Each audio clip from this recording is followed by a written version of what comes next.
Symptoms could be something more. The itchiness may just be scratching the surface. That gritty feeling may not be so cut and dry. And you need to put the pain behind your eyes front and center. Up to 50% of people with Graves' disease will develop a different condition called thyroid eye disease, which needs a different treatment. To learn more, find a TED eye specialist at isitted.com. Our Bella Twins exclusive, their bombshell new TV biography talking about past relationships. I just got this feeling so deep in my gut, I need to walk away. And the story behind their secret beef with Jessica Simpson. How dare she? How dare her? I need details.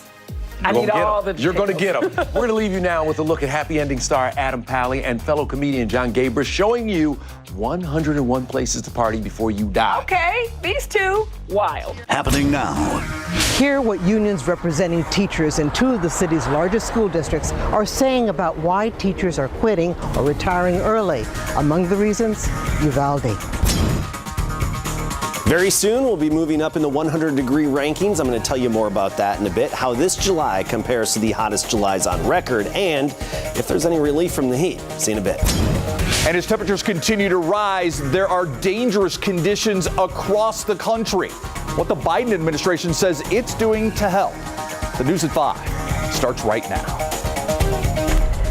And first at 5, San Antonio police investigating a stabbing inside the shops at the River Center. We're told that a woman believed to be in her 70s was stabbed during an altercation inside a restroom there. But the suspect didn't get away unharmed. SAPD saying a juvenile relative of the elderly woman went into the restroom and stabbed the suspect using a different weapon. The suspect ran off into the mall and collapsed. She and the victim were taken to the hospital. The woman in her 70s is said to be in critical condition. The other woman will face charges. We have an update now for the search on a missing woman. The Webb County Sheriff's Office saying the body of 68-year-old Isabel Sandoval Delgado was found yesterday afternoon. We told you about this silver alert yesterday, saying Delgado, who is from Von Army, posed a credible threat to her own health and safety. We're told a truck driver found her yesterday afternoon along I-35 near Laredo. Her vehicle was found about a mile north from where she was found. Her cause of death is still being investigated. We do know that she was suffering from dementia.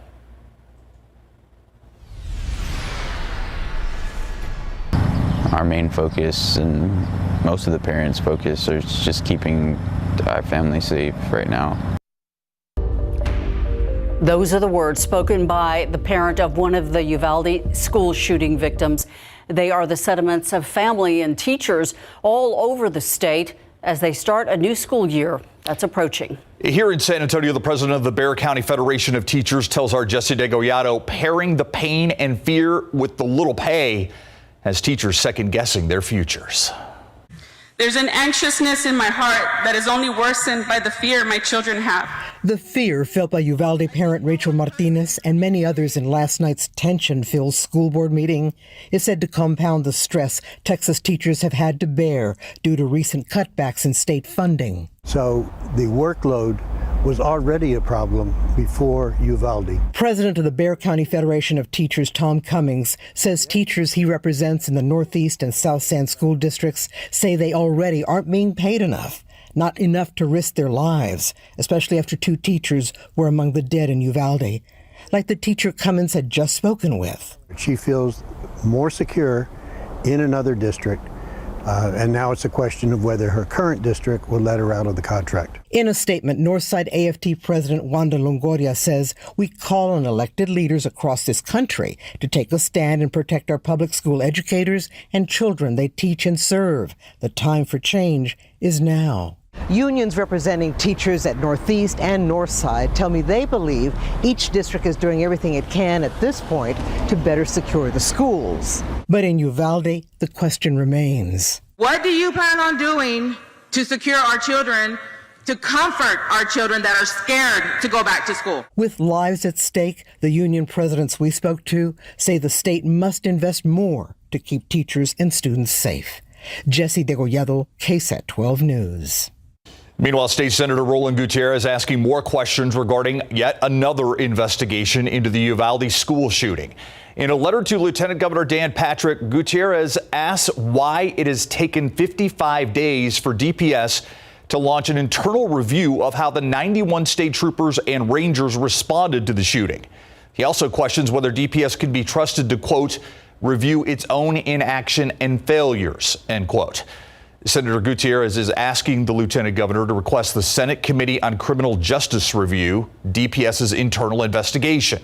He says honesty and accountability is what's owed to the families in Uvalde, who he says have been failed thus far. The penalty phase continues for the gunman who killed 17 people at Marjorie Stoneman Douglas High School in Florida. It happened back in 2018. Today, jurors were shown a 15-minute video of the 2018 shooting. It was compiled from 13 security cameras in the school and played over the objections of Cruz's attorneys. They argued the evidentiary value it has is outweighed by the emotions that it would raise in the minds of the jurors. The judge, however, said it does not unfairly prejudice his case. Cruz has pleaded guilty to 17 counts of first-degree murder and 17 more counts of attempted murder. The jury will decide whether he gets the death penalty, or life in prison. Let's go to the city's southwest side. Sky 12 capturing video where a chase involved Border Patrol. And it all came to an end in that field that you see there. We're still working to get details, but according to Medina County Sheriff Randy Brown, Border Patrol agents attempted to stop a vehicle somewhere in Medina County. The driver refused until they reached I-35 and Somerset Road. At that time, that's when the chase stopped. It is unclear whether the driver is in custody and why that person was being pursued in the first place. We're waiting on a response from the Border Patrol as we speak. San Antonio police investigating a drive-by shooting on the southwest side of the city. Someone apparently fired off rounds outside of a home on Moon Valley Drive near Medina Base Road. 2 people got shot. They were found in the street at around 10:30 last night. Both were taken to the hospital. One remains in critical condition. The victims told investigators the suspect was in a black pickup truck, but they didn't get a good description of that person. Speaking of a description, take a good look at this guy. Do you recognize him? San Antonio police and Crime Stoppers believe he robbed a bank 3 days ago. They say on July 16th, this man went into the First Convenience Bank on Southeast Military Drive near Highway 281. He told the teller he had a gun and told them not to call police. They say the teller complied with the suspect's demands out of fear for their life. The suspect fled the scene. If you have any information, call Crime Stoppers at 210-224-STOP. We're also working to learn the name of a 22-year-old man who died in a motorcycle crash last night. This happening on Highway 281 near East Hildebrand. San Antonio police say the man turned incorrectly and ended up crashing into a concrete barrier. He was thrown from the bike and died at the scene. Speaking of traffic, let's go to 410 right now and 151. There's traffic out here, but barely. You're seeing more roadway than you're seeing cars right now, and that is a very good sign this evening. What's not such a good sign? The temperatures right now. Oh, yeah, we are feeling the heat out there. And here's just the latest update from the National Weather Service. Look at that high temperature today. 103.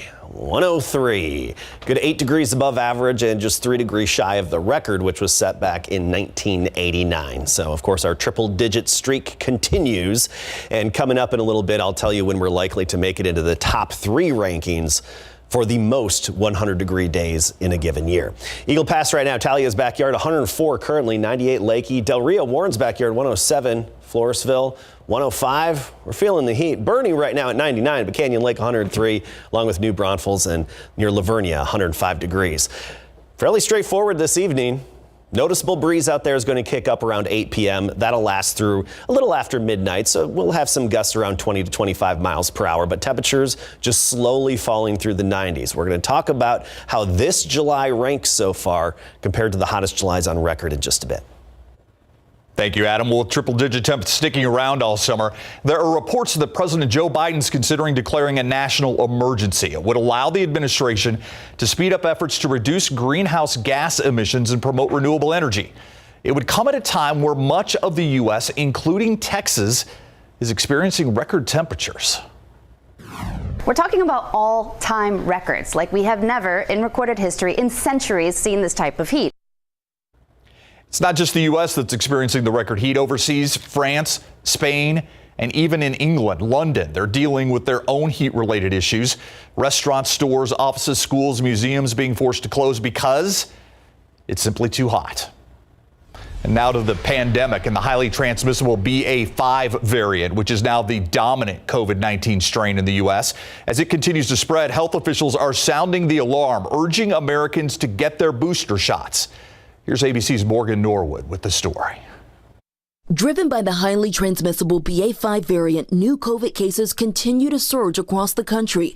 The BA.5 variant now makes up more than 78% of all new cases and is said to be more resistant to prior vaccinations and immunities. It's why health experts are pleading with Americans to get their boosters. Having 67% of the population in a rich, developed country like the United States is unacceptable. We have got to do better than that.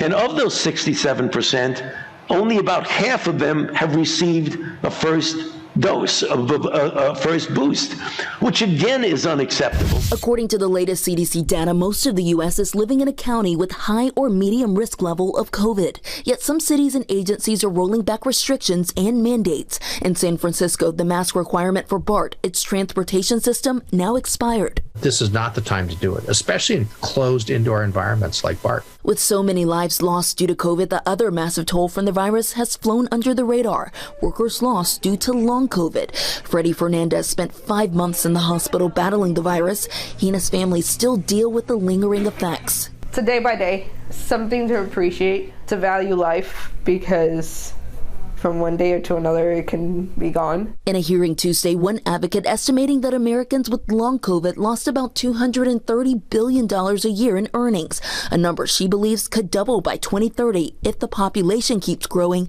and if the virus keeps spreading. There is essentially no way this could not have a significant impact on the economy. Meanwhile, a CDC panel has voted to recommend the Novavax vaccine. The CDC director still needs to sign off before it will be available to the public. Morgan Norwood, ABC News, Los Angeles. What's in your skincare routine? TikTok now has one trend going viral. It's called slugging. But does it work? And what does it do? What you should know before you grab a tub of Vaseline and try it out. We also have the other trends you might want to avoid up next.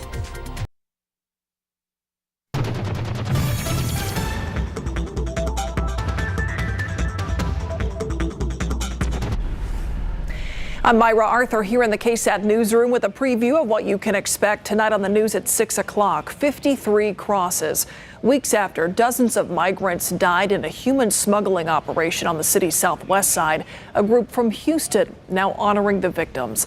Tonight at 6, we take you back to Quintana Road, where that tragedy unfolded and where the new memorial of white crosses now stands.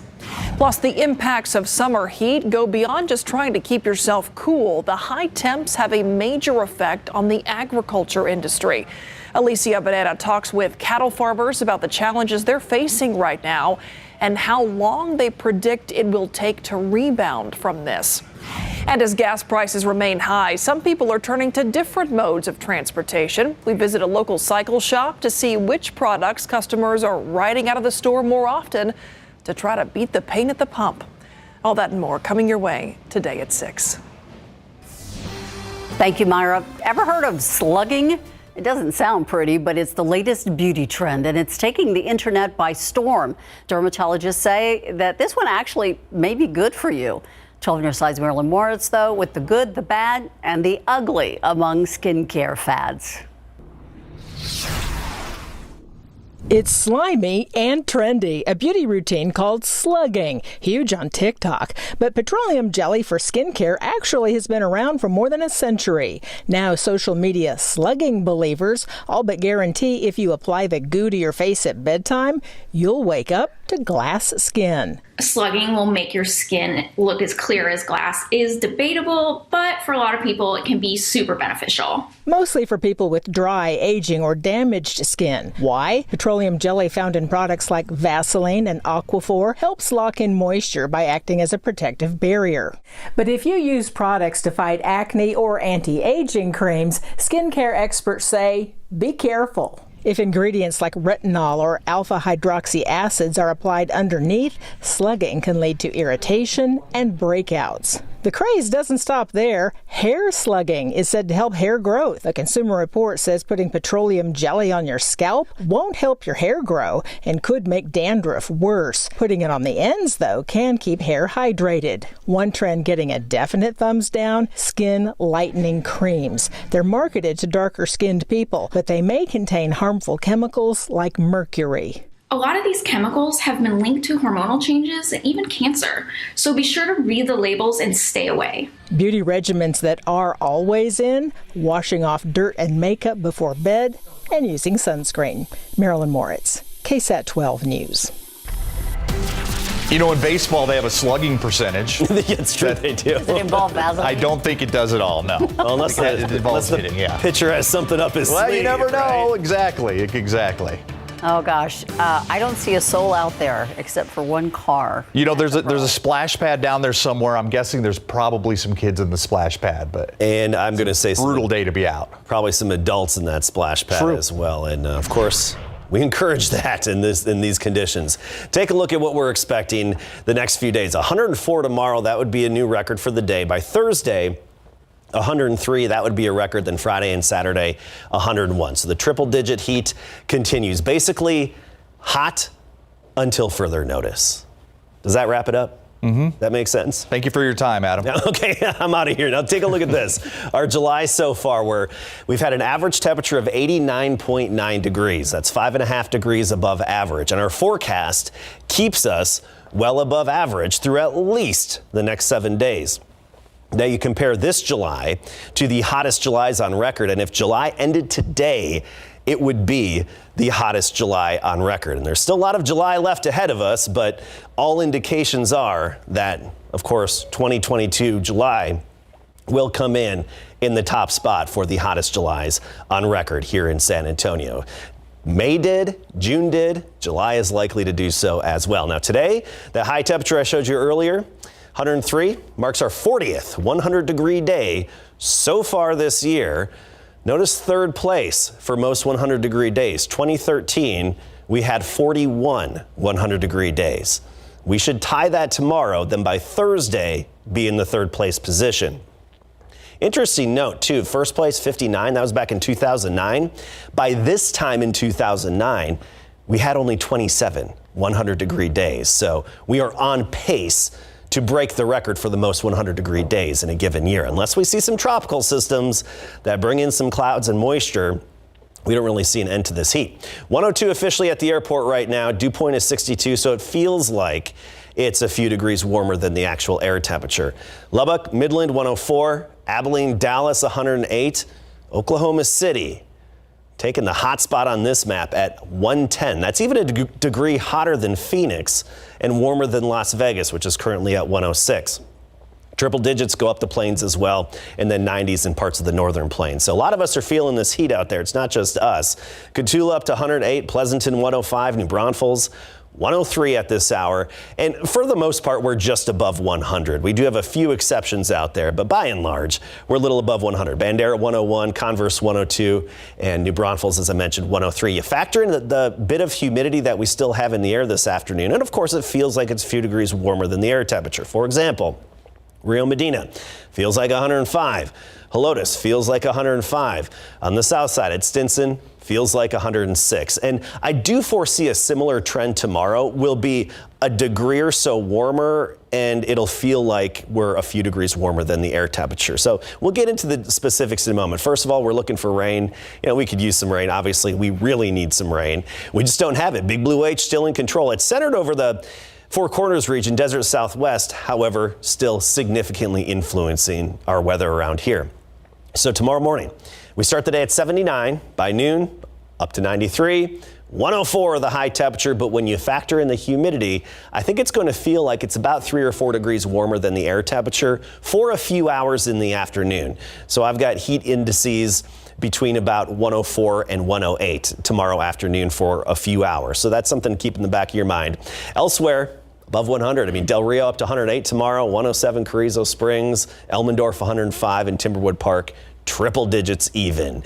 Temperatures will get trimmed back a little bit in the days ahead. Some record highs likely Wednesday and Thursday, and then just a little above 100. So we'll trim back about 3 degrees Friday through the weekend at about 101 for the high temperatures. But unfortunately, not even a 10% chance of rain. Not even a glimmer of hope. Not yet. All right.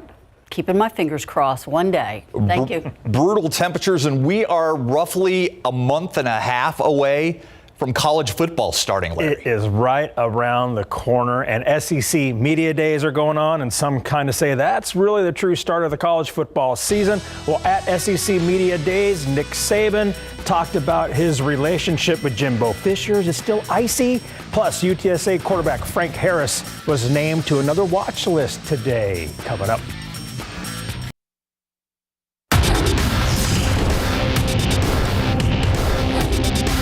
You know, name, image, and likeness is a great thing for players, and I'm all for players having the opportunity to create whatever value they can create for themselves. Nick Saban addressed name, image, and likeness, as well as Jimbo Fisher at SEC Media Days and Big Board Sports. UTSA quarterback Frank Harris was named today to the Davey O'Brien watch list. Harris, a senior from Clemens High School, is one of 35 QBs on the list for the award presented annually to the nation's best college quarterback. Harris enters the upcoming season with a 20-8 record as the Roadrunners' starting quarterback. He's thrown for 5,293 yards and 42 touchdowns and rushed for 1,220 yards with 15 touchdowns at UTSA. A Friday at a football skills camp that he hosted along with Rashad Wisdom, Harris was asked about staying in shape this summer as he preps for the new season. Of course, I'm staying in shape. Coach Follow and Coach Traylon, they do not let us slip up. I'm excited for this season, and we're doing this in our off time, and we hope to see everybody come out there and support us. Yesterday, Harris landed on the watch list for the Maxwell Award, which goes to the outstanding player in college football. Today marks the second day of SEC Media Days at the College Football Hall of Fame in Atlanta, Georgia. The 4-day event is one of the biggest off-season events in college football and is widely regarded as the unofficial kickoff to the season ahead.